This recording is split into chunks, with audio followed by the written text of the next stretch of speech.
All right, good afternoon, everyone. My official iPhone time says 1:30, so we'll go ahead and get started. Thanks so much for everyone for joining in. We've got about 20 people on the call right now, and we always have at least a couple more hop on in the first 5 minutes or so.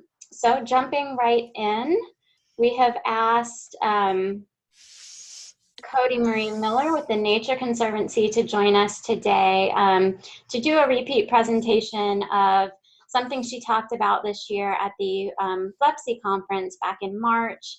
She gave a fantastic presentation just about her experience as being kind of voluntold to co-chair a CISMA, a fledgling kind of re-emerging CISMA, and how she's managed that, and some of her lessons learned. So it's a really helpful presentation, and I think also just really encouraging to provide some perspective on especially the fact that, you know, when I'm talking to a lot of the CISMAs, I think in general you guys are all doing a lot more than you realize, especially if you feel like your CISMA may be struggling. So really appreciate Cody coming on to talk to us about this today. And then when she wraps up, we've got a few updates, some good events coming up, and we'll wrap up within an hour as we always promise. So let's jump right in. Give us just a second to transfer control. So Cody, you should be able to take over, and thank you so much. Yes, I think I've got it. Can everyone hear me? I think so. Okay. Awesome. Well, thank you guys. As Emily said, my name's Cody. I am the Central Florida Invasive Species Coordinator for the Nature Conservancy, and I'm also the current chair of the Osceola CISMA. It occurred to me when I sent this presentation to Emily that I never actually named my presentation. So Emily, I really appreciate you giving it a good name. I just threw up Osceola CISMA on there. I'm not good with clever names. So what I'm going to talk to you guys about today is basically the experience that I've had with coming into my role with the Nature Conservancy, being told that you are now also the chair of the Osceola CISMA, and how we got to where we are now, what we've been doing, and what's worked for us, and thinking about it in terms of how we've been able to go from basically a relatively inactive CISMA to a CISMA that's really grown our partnership and our ability to really do some of these things that CISMAs were created to do. Let's see. There we go. So the first thing that I thought about when I was putting together this presentation was really, what is a successful CISMA and what does that look like? I know that a lot of people probably have there's probably a very wide opinion of what this is. And of course I had my own opinions, but I was trying to think of a really sort of broad definition of what success looks like in the term of within a CISMA. And to me, what that is it's a group of enthusiastic, committed partners who are capable of creating these quality, useful products. And yes, people are probably like, we're not creating products, but when you think of products, that can be anything. And I purposely use that term because it doesn't matter what that is, whether you're doing outreach events, whether you're creating brochures, whether you're doing workshops. The more important thing to focus on here are that this is a two-part success. You have to have the partner side of it, and then you also have the what you're doing side of it. And to me, that comes together and creates a successful CISMA. The second idea here is that this isn't an end state. We're not all trying to get there and be done. This is a state of being. So it's not like, oh, we're going to get there and we did a couple of things and great.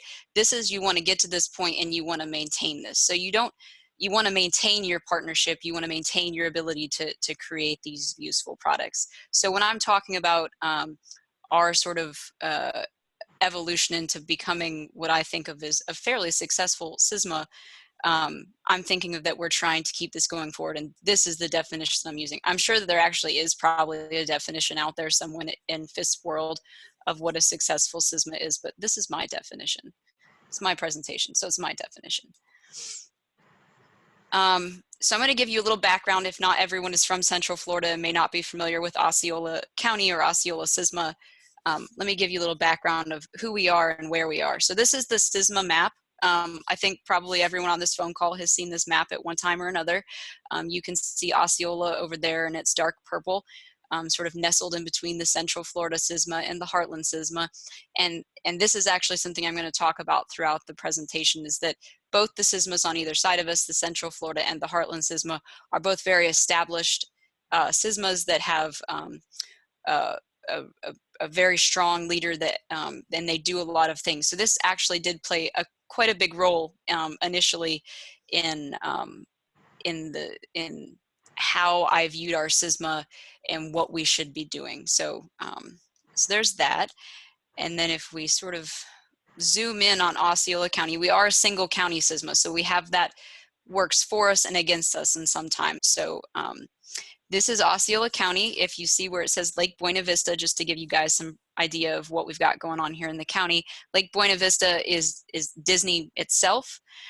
So that sort of western side of our county where it says Kissimmee and St. Cloud. Kissimmee is basically a nonstop continuation of Disney attractions and subdivisions and things like that. The St. Cloud region is a little bit more of a sort of rural suburban area. And then you get over into the eastern side of our county, into Three Lakes and Bull Creek. And then most of the eastern side of our county are large expanses of undeveloped land. So we are a very large county, and we also have a very diverse audience group.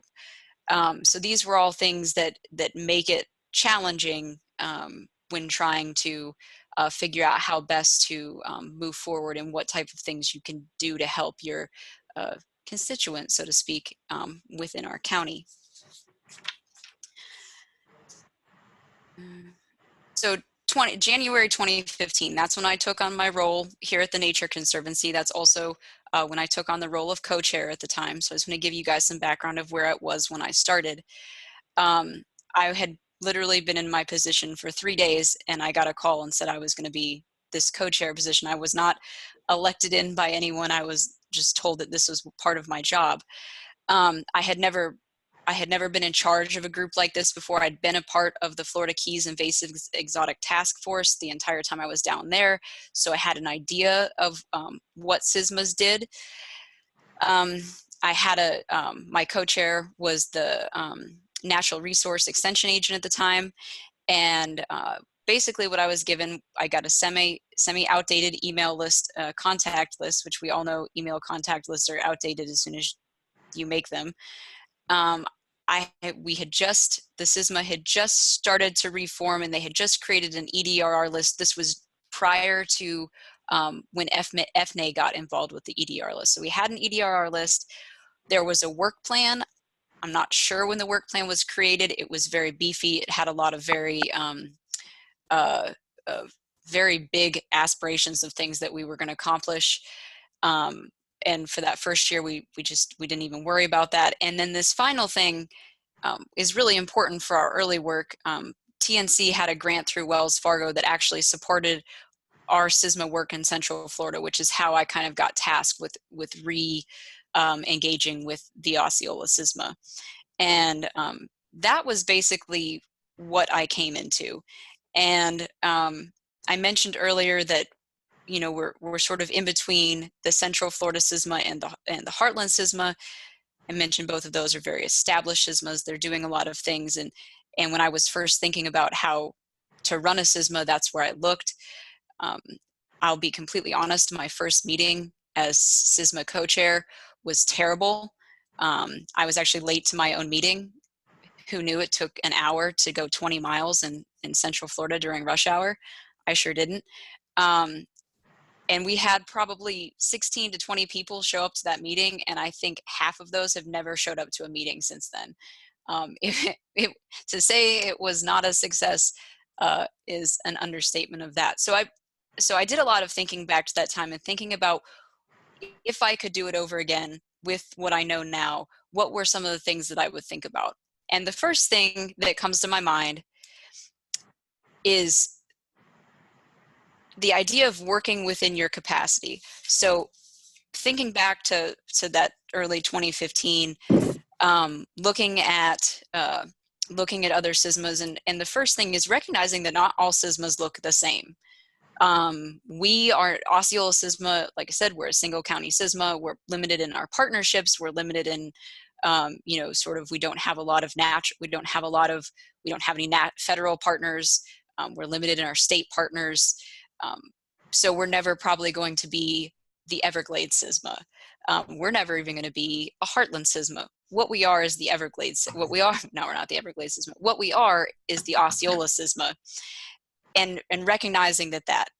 The second thing is that ignoring this sort of pressure to produce. You know, we all want to put on these wonderful workshops. We all want to create lovely handouts. We all want to be going to all of these events and promoting what we do and promoting the idea of invasive species management and just getting the word out there. But sometimes you just don't have that capacity. And at that time, we didn't have that capacity. So ignoring that. Doing it in this next one, play to the strengths of your members. So doing kind of an evaluation of what your members or what your partners bring to the table. Are you lucky enough to have one of those, you know, awesome botanists who know everything within your CISMA? Do you have someone who's an herbicide expert? Do you have someone who's really into aquatics? Doing this evaluation and sort of taking an inventory of what your different members and partners bring to your CISMA, and then using that to sort of form what you can do. And then the final thing on here, which I will say over and over again throughout this entire presentation, is recruit an extension agent. I was lucky enough to have an extension agent as my co-chair at the time. She was a natural resource agent. But we had about a year after she retired until they hired our current natural resource agent, where I would partner with any extension agent who would have me out of Osceola County. We had the horticulture agent, the commercial horticulture agent, the livestock agent, the assistant to the director of extension over there. It didn't matter. Anyone that was willing to be sympathetic to my plight, I would partner with them, because extension brings a lot to the table. The extension services in your county have a lot of the same deliverables and goals that we have within CISMA, and partnering with them is really just going to increase your capacity and give you give you a lot more. I'm completely lost on words, but there's going to be a lot of things that they're going to bring to the table. So if I can't say it enough, recruit an extension agent. Our current extension agent that we work with, her name is Krista Stump. I believe I called her on her first day of work and asked her to come to our meeting, which just happened to be like later that week, and she did come, and we recruited her first thing before she had a chance to get anything else on her plate, because they're very busy. So that was my method for doing that. Pounce on them before they have a chance to know what they're getting into. So the second thing within these early sort of days when I took over, it wasn't so much that I had no idea what I was doing, but I figured at the least being able to maintain communication was important, because I didn't want people to forget about us. I didn't want people to forget that we're a resource that you have here that is within your region, and I want to make sure that people know they can use us, they can work with us, and that we're here to help them. So this is another way also to engage. This is really engaging to your partners. So I said that my background before I came to Central Florida, I was in the Florida Keys, and one of the things that they had within the Keys, we'll call it CISMA for lack of a better term, within their CISMA, was they had this sort of standing meeting date, and they had regular meetings. And to me, having meetings was incredibly important. That's when all of the good juices get flowing, ideas start bouncing around. You may think it's crazy, someone else says it's not crazy, and then all of a sudden, you know, you're eliminating iguanas from the Florida Keys. That didn't ever happen, but that's when the good juices start flowing, and when you can have those sort of face-to-face interactions, or even just that phone call interaction where you're having meetings. To me, that was important. So we actually I took that idea from the Florida Keys Invasive Exotic Task Force, and I set a standing meeting date and a standing time and location. And to me, that was really important, because I can tell you right now when all of our meetings will be for the foreseeable future, as long as I'm chair. They're every other month starting in January, the second Wednesday of the month from 9:30 to noon, and they are at the Osceola Extension Services building. So we have a meeting in January, March, May, July, September, and November. Second Wednesday of the month, 9:30 to noon. And if for some reason I can't make it to the meeting, I have basically three options, and this is their priority order in which they go in. I find somebody else who can run the meeting. Give them my notes, give them the agenda, they run the meeting, they take the notes, we move forward. My second option that I go to is I cancel the meeting. Cancel it. We just don't have it again until the next meeting rolls around. And the third option, I only do this if we absolutely have to have a meeting because we have something come up, and that's change our standing meeting time. Because once you start changing that standing meeting time, people start not being able to come, and you're losing that commitment of your partners. But once it's on the calendar, it's on there, you can schedule around it. And this sort of circles us back to my second thing on this list, which is make your meetings a priority. As chair of your CISMA, if you don't make the meetings a priority, you can't expect any of your partners to make meetings a priority. We all have other jobs. CISMA is obviously a tag on to what we do. Invasive species is not a small problem, is not a small issue to work with. So making your meetings a priority is important. Are you a big CISMA? Offer a call-in option. I know that down in the Heartland CISMA, they're a huge CISMA. They're from Polk County down to Okeechobee, and most of their meetings take place up in Polk County, and they were having problems getting folks from some of their other counties because it was a multi-hour drive, and they started offering a call-in option, and more people started to engage within the CISMA. They were able to use the extension agent that is part of their CISMA was able to set this up for them, and it worked out great. So again, there's my plug for getting a extension agent in your CISMA. And then finally, this last thing is use email effectively. I don't know about all of you, but I know that I suffer from email fatigue. The Nature Conservancy loves to send out big bulk emails to all of their staff, and those are kind of the first things that get ignored.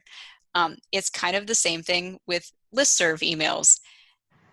If you expect people to really pay attention to what your email is saying, don't overburden them with emails. Make sure that you're using it effectively, and you're using it in a way that communicates what you need to communicate clearly and effectively. It's a great way to maintain consistent communication, but at the same time, you don't want it to become a point where people just stop listening to you. So thinking back in those first early couple of years, this was really what we were doing. We were working within our semi-limited capacity. We were maintaining consistent communication. We were having these meetings. I can remember multiple meetings showing up and I was the only one there. But I was there. I didn't stay once no one showed up, but I was there. So if other people wanted to show up, there were meetings where it was me and one other person, but I still had the meeting because that partner bothered to show up. And to me, that's important. So making that a priority. So, okay, great. We did this. So where are we now? What really have we done? And Emily mentioned this when you think about, have you really, maybe you don't think you're doing as much as you are. And when I looked back and started to actually take an inventory of all of the things that the Osceola CISMA had done, I feel like we deserve a little pat on the back. I feel like we've done more than I thought. But we did create these EDR identification decks. We were the 2016 FLEPC CISMA Grant Award. We used that to actually create some outreach materials that we could take to our tabling events. We still use those now. We've had 7 volunteer work days. We've hosted 4 exotic pet amnesty days. I can't even tell you how many animals we've I don't know, hundreds of animals we've taken in. We've hosted 2 core themed workshops, ton of tabling events. I don't even know how many of those. We've hosted 23 meetings. That's a lot of meetings. And just most recently, we did adopt a county proclamation. So we've done quite a few things. And the first half of this list, the EDRR deck, a lot of the volunteer work days early on, and the exotic pet amnesty days, a lot of those weren't so much, it wasn't, a lot of those were me and the folks who worked for me sort of hitting our, the deliverables that I had for that grant that I mentioned early on. But that wasn't particularly a bad thing, because it kept our partners engaged. We were doing things, but we were kind of lacking that sort of, that first part of it where we were really getting our partners engaged to have this buy-in to where they were wanting to partake in events, and we were doing things that was really a group effort, if you know what I mean. It was more of a, and when I think back to that, you know, what is a successful CISMA, we were doing the second part of it. We were creating these sort of products, but we weren't really engaging our partnership within the CISMA as effectively as we could have. And that just started, I would say around 2017. So about 2 years into me being chair of the CISMA, all of a sudden we sort of had this shift where we said, you know, we have this good group of people that are consistently showing up. We've got this, and we were having this desire to want to do more. And we decided at that point that we wanted to do our first core workshop. And this was really a big sort of turning point for us, where we were able to sort of turn that corner from a CISMA that was just kind of maintaining to a CISMA that was actually really functioning at that sort of successful CISMA level. And I kind of got off track here. This is just, I just wanted to highlight that this is our sort of exhaustive list of partners that we have within Osceola County. So just to highlight that it doesn't matter how many partners you have. It's not the quantity of partners you have, it's the quality of partners. And we have, about every meeting, we have representatives from all of those organizations, give or take a few. So while we aren't, you know, we don't have a partnership of 100+ people, we have a really consistent partnership. And that was really what drove us into our next sort of stage. And when I think about this next topic I'm going to talk about with how to sort of grow your CISMA, it's in line with this core workshop. You know, we started talking about what kind of workshop we wanted to do, what we wanted to put on. And the reason that we went with the core themed workshop, meaning core as in like your herbicide license, like the core information that you get. One was because we have these two CISMAs on either side of us that do more sort of general invasive species workshops. They do management workshops. They do, you know, EDRR workshops, things like that. And we're like, where could we fit in there? And I brought this idea from a workshop that I used to attend every year in the Florida Keys. And it was this sort of core themed workshop talking about mixing, safety, reading herbicide labels. And that brings me to my next topic, which is steal what works from other CISMAs. There are a lot of CISMAs in the state doing a lot of really good work.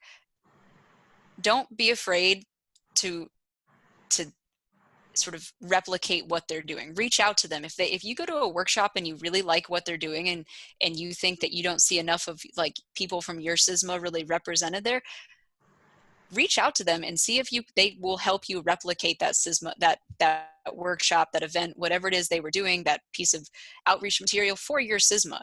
Don't reinvent the wheel. If somebody's already doing it, feel free to use that from them.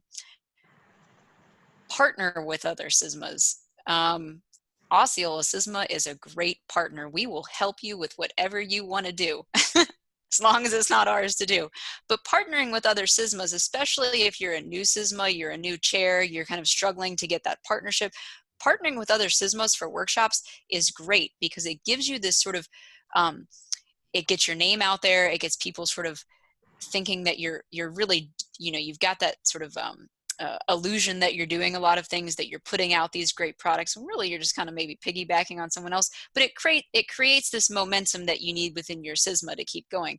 And remember, imitation is the greatest form of flattery. So no one's going to be offended if you want to sort of replicate what they're doing. That first workshop we did was almost verbatim the Florida Keys Invasive Exotic Task Force workshop that they do every year. I called the chair of that CISMA who I used to work with. She sent me all of their stuff and I literally just reused it. And we grew from there. And we got great reviews from it. So we did it again. We're doing it again this year. So steal what works from other CISMAs. You don't have to be original. You just have to be quality. So on to our next, so with that, talking about things that you're doing, and once you sort of get this a bit of momentum and your partners are starting to be engaged, this was something that admittedly was hard for me, because if anyone knows me, I might be a bit of a control freak. Everything has to have an owner, but the chair doesn't have to own everything. So this to me is really sort of circling back around to that first part of the what is a successful CISMA and that partnership component. So you may be the chair, but that doesn't mean that you're responsible for doing everything, because if you're the one doing everything, you are not being successful. You are being you doing what should be the work of partners. So clarifying your role as chair to yourself and to your partners, if it becomes an issue. I was lucky enough I didn't have that issue. I've got a great group of partners that are willing to raise their hand whenever. Identify a lead. Make sure that the person, if somebody is willing to raise their hand to take on a project, let them do it. And make sure they know that you're letting them do it. Give them that responsibility. Empowering your partners through responsibility. Nothing makes somebody care more about something than when they have a responsibility to it. So that's responsibility creates that buy-in. That's sort of a two-way street. You know, you want to make sure that that they want to do it, and that they're having this commitment to being able to do that. Follow up with anyone who volunteers to do something. I'm the worst at taking notes, but the only thing that I make sure I write down in every single meeting is who agrees to do what.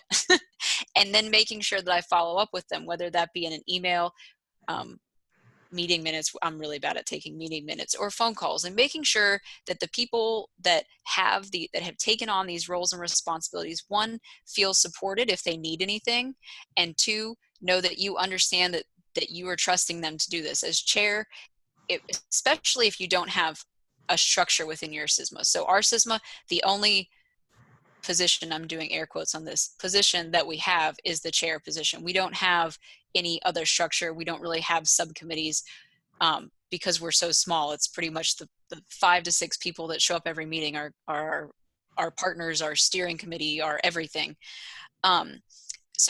So making sure that that everybody has what they need. They know that they're responsible for, that they're responsible for what they're doing, and make sure that they know that they have, that you can hold them accountable for what they've agreed to do, because that's an important part.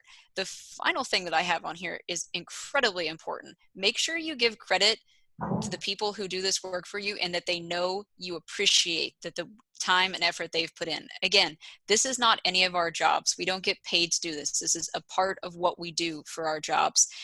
And making sure that the people who put the time and effort in to do these things for you, to take the lead on a project, know that they are going to get the credit and they're going to be appreciated is an important thing. The picture that I have here is when we got our county proclamation adopted by the county. That's Commissioner Grebe in the red, and the 2 other ladies in the picture with me are Dana Sussman and Krista Stump. Dana was the one that wrote the proclamation, and Krista was the one that sort of shepherded it through the process of getting it to the county commission before NESAW. I literally did nothing. I just showed up and took a picture. So it was important to me that they were there and they get credit, and I do not take credit for that whatsoever. That was completely them, and it's awesome. And we've had other CISMAs that have been interested in replicating our proclamation to take to their counties. So making sure that the people within your CISMA that are willing to take on these leadership roles get credit for what it is they're doing. So now you're doing things. You got things going on. You got people taking the lead. You got all this stuff going on. Great. Play off your momentum. Don't get out there and do a great workshop and everyone's so excited because, wow, our CISMA is doing great. Don't just let that go away.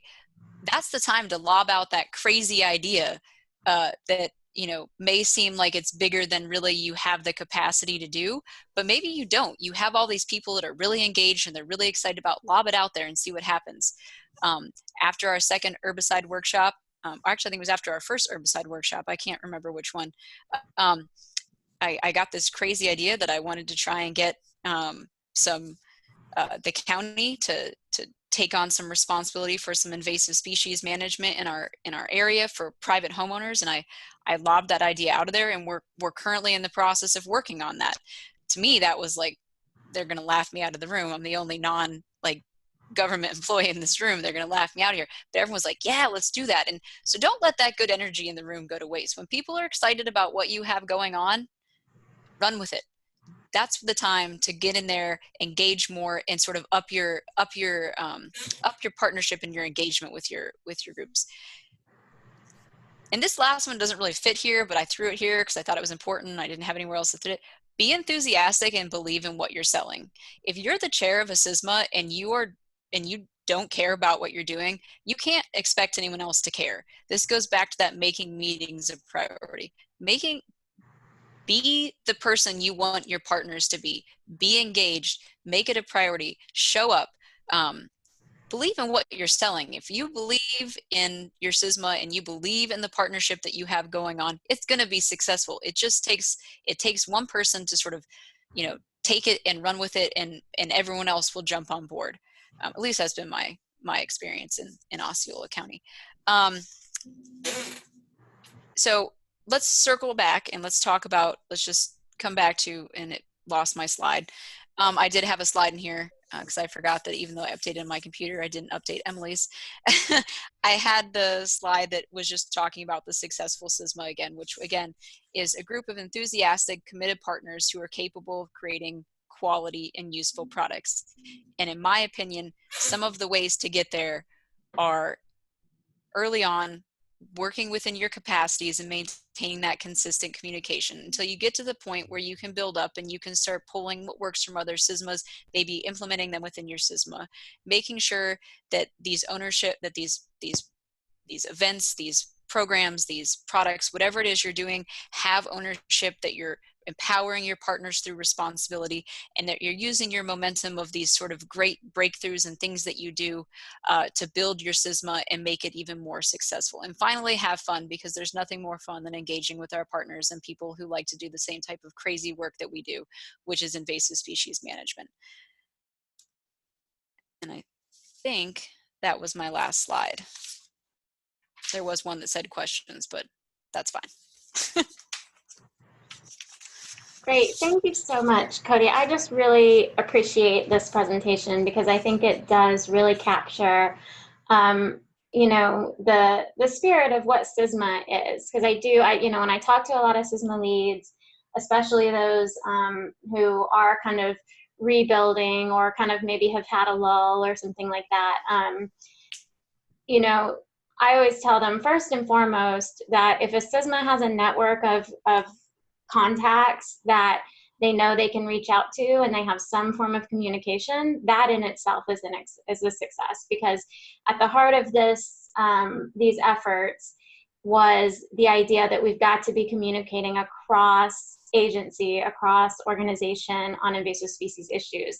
And so I think that's one thing, that just having 16 CISMAs exist across the state with leads in place that that have these contact lists and are communicating in itself is a huge success. And then going on from there, like I said, so often I recognize that you may feel like you're not doing enough, but in reality, all the CISMAs really are doing some great things. And so I think this presentation really hits on that and helps encapsulate kind of how to move forward and build some momentum in a thoughtful way that isn't overwhelming and doesn't make you feel like there's all this pressure to be, Everglades CISMA, which is its own thing. And that's recognized, and it's great. And they're a great, example for us to look at.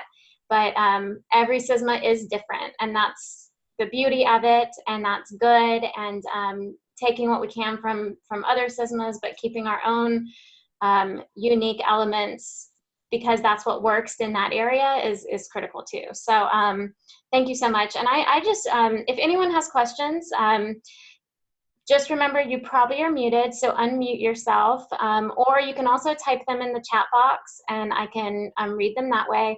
I just made a few notes while you were talking, and one thing I want to hit on, when you talked about everything having an owner, but it doesn't have to be, but the chair doesn't have to own everything. I want to make a note too to the folks on the call who are members of their CISMAs who work with their leads.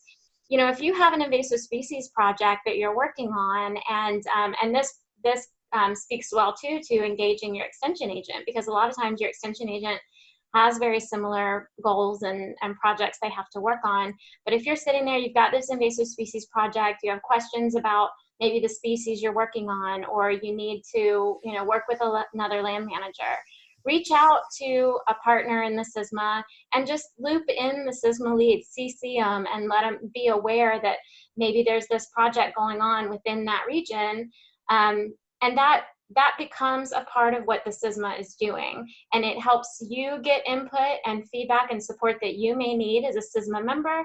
And it also helps the CISMA as a whole show, you know, that the benefits of having this connective network of people that can support the work that you're all doing. So never forget that, you know, that's part of why these networks are in place. And I just wanted to add to that, you know, when she talked about stealing what works from other CISMAs, absolutely. You know, one of the things I'm really hoping, and I know I've shared this, with the new website being up and now starting to work on getting the CISMA pages updated also, we want to share more and more so you are more aware of what each CISMA is doing. But don't hesitate to use the CISMA listserv. I know, and be aware of the email fatigue. I totally understand. But if you do have a question and want to reach out and wonder what other CISMAs, how they may have handled something or an event you might want to do, the CISMA listserv is there to use. And then also, you know, don't hesitate to reach out to some of the chairs or co-chairs individually. Just speaking from experience, everyone in this network is so open and happy to share their work because they want you to be able to leverage their successes to become your own. So never be concerned. And if you are in any way concerned about reaching out to somebody that you may not know, then by all means reach out to me and I can make a connection as well. But it's an incredible network to work with, and that's one of the big reasons. So thank you so much, Cody.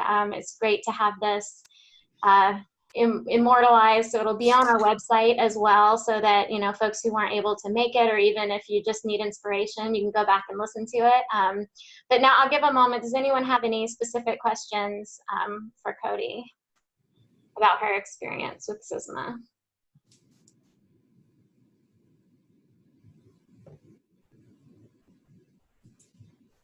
Okay, and as I always say, I think that just shows a in-depth and thorough presentation. And of course, Cody or myself or other CISMA leads are always here for questions about anything you may have related to this topic.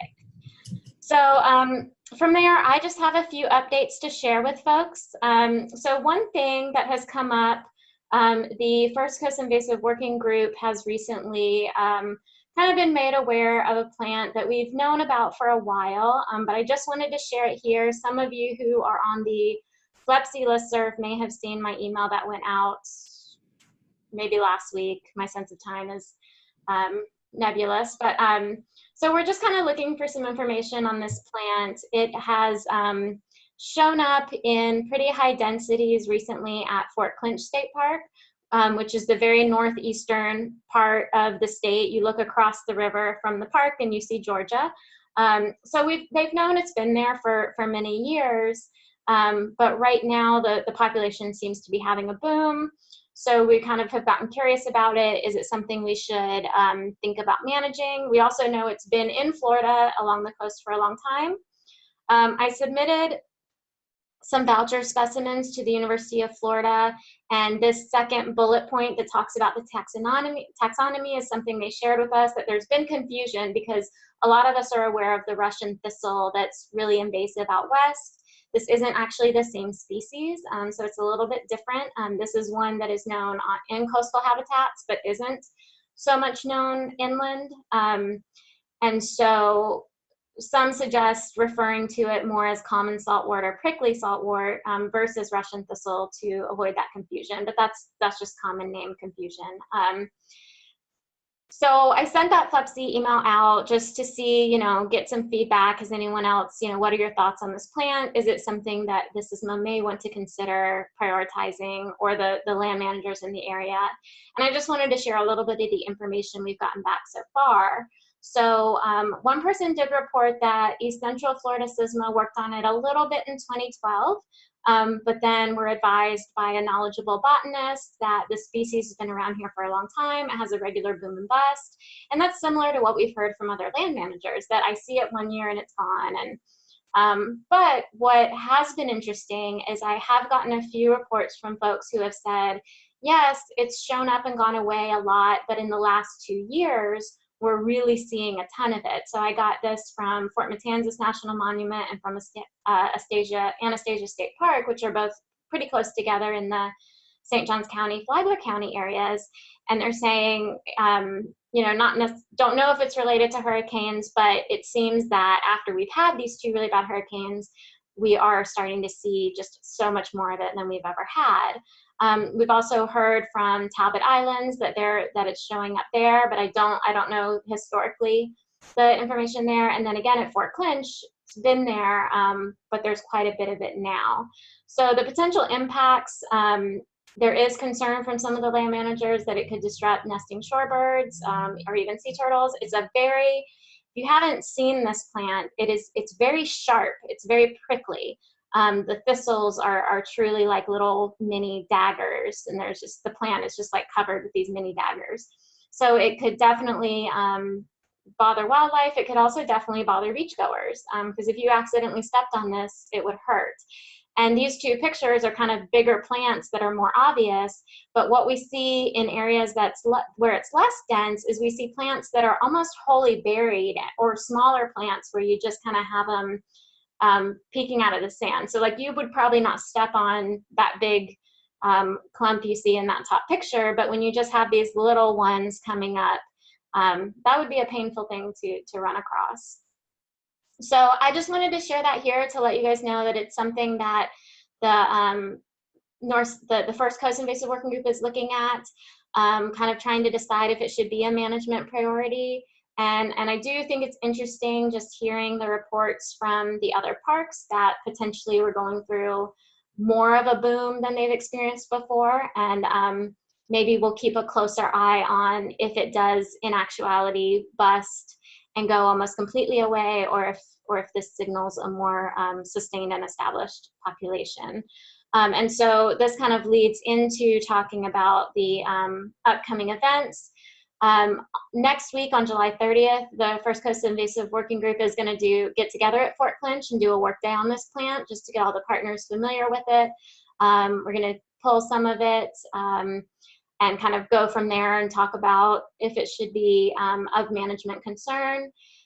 And so if you want the full details on that, they're on our website. You can also reach out to Jessica Spencer or Caitlin, the co-chairs of that CISMA. But we'll probably follow up with a little bit of information as we kind of decide how we want to approach that species. And if you have any information, feel free to email me and I'll share it with the group there on July 30th at the work day.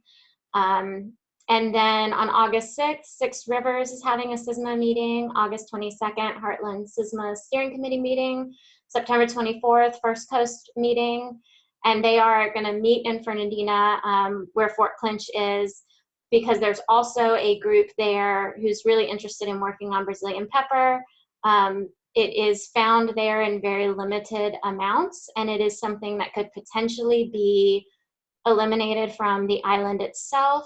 However, it's pretty much all on private property. It's volunteered in people's yards in one section of the island. So we would have to get that, there'd have to be that buy-in in order to deal that. So they're going to meet in Fernandina as an opportunity to kind of talk about that project. There's some volunteers, some local volunteers who are really excited about working on invasive species issues, which is great. And then in October, the Florida Aquatic Management Society Annual Conference and the Grass Edge Identification Workshop with the Central Florida CISMAs. So again, the full details for these events can be found on our website at our calendar. Lastly, just a note, our next call next month, Wednesday, August 28th, we're going to have presenters from the FWC Conservation Blueprint and Actions Tracker tool. And I will, when I send out the email notice for this call, I'll include some information about what this is. But I'll just make a note. The way we got engaged with them, they're working as a part of this Conservation Blueprint and Actions Tracker tool.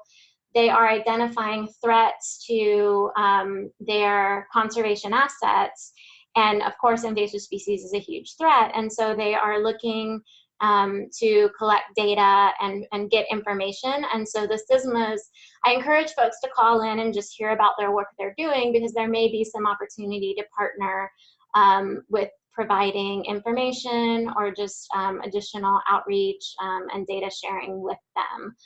So it's an interesting project. I encourage you to call in and just listen. And again, there may be some synergies there. We've already, FISP has kind of already had some dialogue with them about what the CISMAs may be able to assist with if they are, you know, looking for some information on invasive species on the more local level across the state.